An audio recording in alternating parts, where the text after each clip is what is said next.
Nous allons aborder dans cette vidéo la notion d'angle. Tout d'abord, qu'est-ce que c'est? Un angle peut être défini comme l'écartement formé par deux demi-droites de même origine. Cet écartement se mesure en degrés à l'aide d'un rapporteur.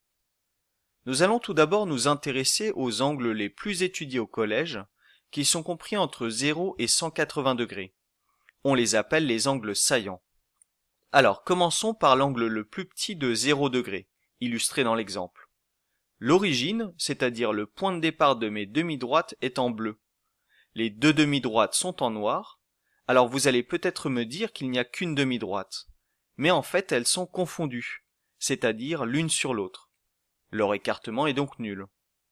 Les demi-droites forment bien un angle nul, il vaut 0 degré. L'angle saillant le plus grand vaut 180 degrés. Il est appelé angle plat.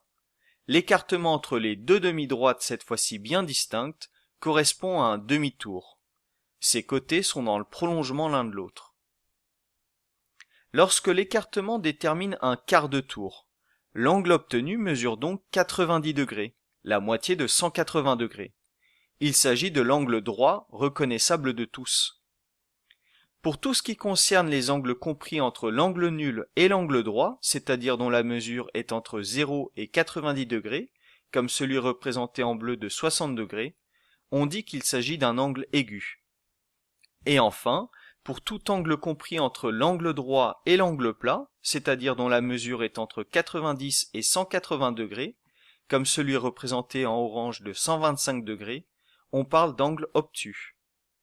Il vous est donc maintenant facile de reconnaître la nature d'un angle saillant, c'est-à-dire savoir si l'angle est nul, aigu, droit, obtus ou plat. Alors on va voir maintenant qu'il existe une autre famille d'angles.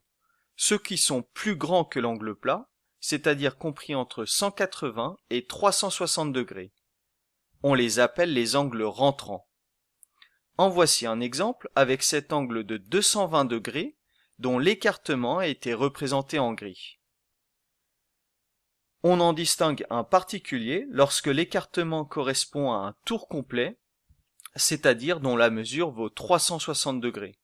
On le nomme angle plein.